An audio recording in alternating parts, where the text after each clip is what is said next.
As a lifelong environmentalist, I'm keenly aware of how lucky I am to be able to work to protect and restore a region so incredibly rich in biological diversity, in wild places, and in functional ecosystems as the northwestern corner of California. But I've watched with rising concern the increasing production of marijuana in this quadrant of the state, and like a lot of folks, wondered about the impacts on the things that I'm here to protect. And I ask three questions about these impacts that I want to share with you today. One is, what are they? Two is, why do they matter? Are they really significant? Do they hurt things we really care about? And three is, what can we do about them? And that means, I think, asking not only what are the actions and the practices that lead to different kinds of impacts, but also what are the structures of rules, the laws and regulations, but also the incentives and expectations that shape our actions and our practices and lead to all those impacts. And I want to look at these questions through the eyes of three of the extraordinary species we share this region with.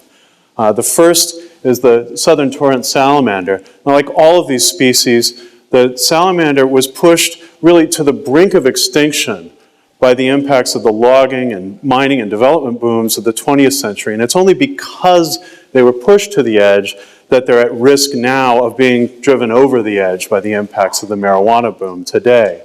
The torrent salamander lives in headwaters creeks high up in a narrow band of our coastal forests. And think about this guy. He's living in one such stream, but it's dried up because a grower has diverted the spring that feeds the stream to fill his water tanks. Now, if the grower knew that the salamander needed their habitat back, he could pretty easily install more water storage and fill it up with our abundant winter rains to use during the long dry season. That's great. Little education, some voluntary action, problem solved. If it were that easy to solve all of our problems, I probably wouldn't be here today, though. This is coho salmon. They're the most sensitive of our remaining species of salmon. They need cold, clean water, and they need it all year round because their young have to spend a year in fresh water before they can migrate to the sea to mature. Unfortunately, the young these fish produce will face a gauntlet of compounding impacts. It starts with erosion. Sites like this one, which went in just in the last couple of years, generate through bad logging, poor grading practices, and bad road design and maintenance, a slew of mud that can flow into our streams, and when it hits salmon nests, bury the eggs and smother them. If the eggs survive, they face threats from fertilizers, which any fertilizer, too much nutrient, can promote algal blooms and deprive the water of oxygen the fish need to breathe too. But worse yet, many of the cheaper kinds of fertilizer that some folks are using are based on copper compounds. Now, copper kills a salmon's sense of smell. A baby salmon that can't smell can't eat. If it can't eat, it can't grow. If it doesn't grow, it won't successfully go to the ocean and come back and won't make any more baby salmon. Similarly, people who are using diesel generators to power grow lights have too often spilled their diesel into the creek, which kills the bugs the fish need to feed on. Other growers, maybe the same growers, dump their used soil on the river bars. It's a cheap and anonymous way to get rid of it. The winter rains flush it out. What's the big deal? Well, the pesticides many people are using to control the spider mites that attack pot monocultures are incredibly hazardous to salmon. They really knock them out.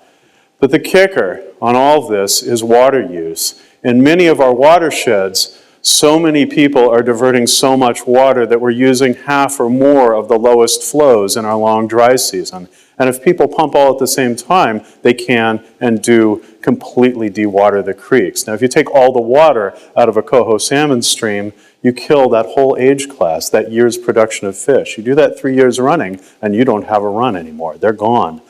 A couple of points about these impacts. One, they're cumulative. They add up, and each one subtracts from the number of fish that are going to come back. Two, they're needless. They cannot be justified as necessary to produce marijuana, even if you think producing marijuana is a good thing. And three, we have ways to manage all of these problems. We issue permits, we regulate how people do these things in every other field which uses these things. But federal prosecutors have blocked the state, and especially the counties, from regulating marijuana production, making it very difficult to use the systems we've got in place to prevent these kinds of impacts. Now, that federal policy choice is something that I think is probably going to change. Having said that, on the other side of that change, we face an additional hurdle, which is that the counties are going to have to create a workable system, and they're going to have to implement it, which is going to mean, frankly, more enforcement of a different kind than what people have had to deal with so far. That's going to be a challenge, putting it lightly. But it's not the only kind of enforcement we're going to need to deal with. This is the Pacific fisher. They're a member of the weasel family, about the size of a house cat. They were trapped out across the West, and logging has severely harmed them. The largest population left in the American West is here in northwestern California. And they're just a wonderful species. Unfortunately, researchers have now been able to show definitively that fishers found dead both here and in the Sierras were killed.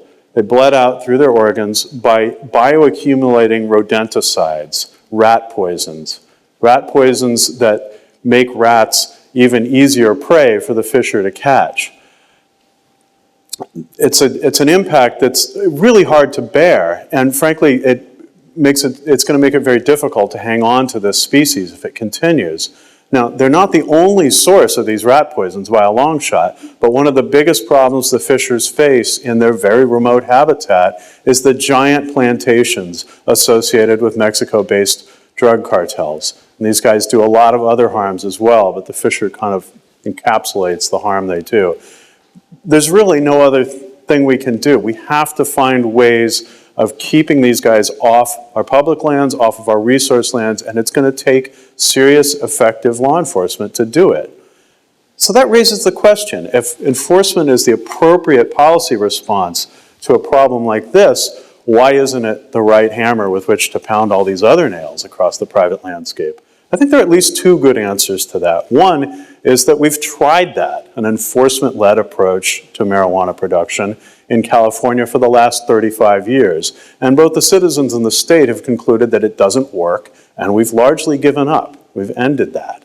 The second is that those 35 years haven't actually controlled these impacts, and in a lot of ways have made them worse. Our worst actors are now deep in the wilderness, laying waste to our wildlife. And on the private landscape, people conceal their crops, they hide their practices, and they don't seek the help they could easily get to do better.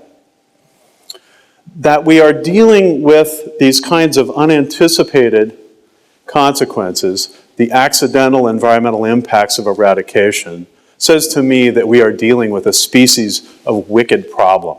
Now, wicked problems are problems of relationships. They're complex, they really resist definition, and very hard to solve because they throw off these unintended consequences if you try especially to solve them with just one single approach. Far better, the literature says, to bring many diverse viewpoints together to try to anticipate, so you can minimize and mitigate, the harms that are inevitable in any policy change in a wicked problem. And the key lesson here is we have to take full responsibility for our actions, including inaction. So, we have a range of harms. We have a bunch of tools in the box. We're going to have to use them all. We're going to need different kinds of enforcement and more of it. We're going to need more education, more efforts like the efforts that are bringing flows back in the Mattole by encouraging people to move to winter water storage. We're going to need, above all, clearance from federal prosecutors and policymakers to regulate marijuana production. Now, the moves by Colorado and Washington to legalize the possession and production of marijuana create a real crisis for policymakers, but they may open the door to us in California to get these questions more right than we have so far.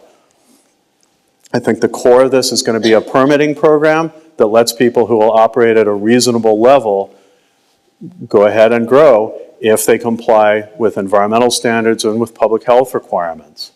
And that will put a floor under the worst impacts It'll also create an opportunity for private certification programs like organic labeling for food to give people an incentive and move their practices steadily upward and get rewarded for it.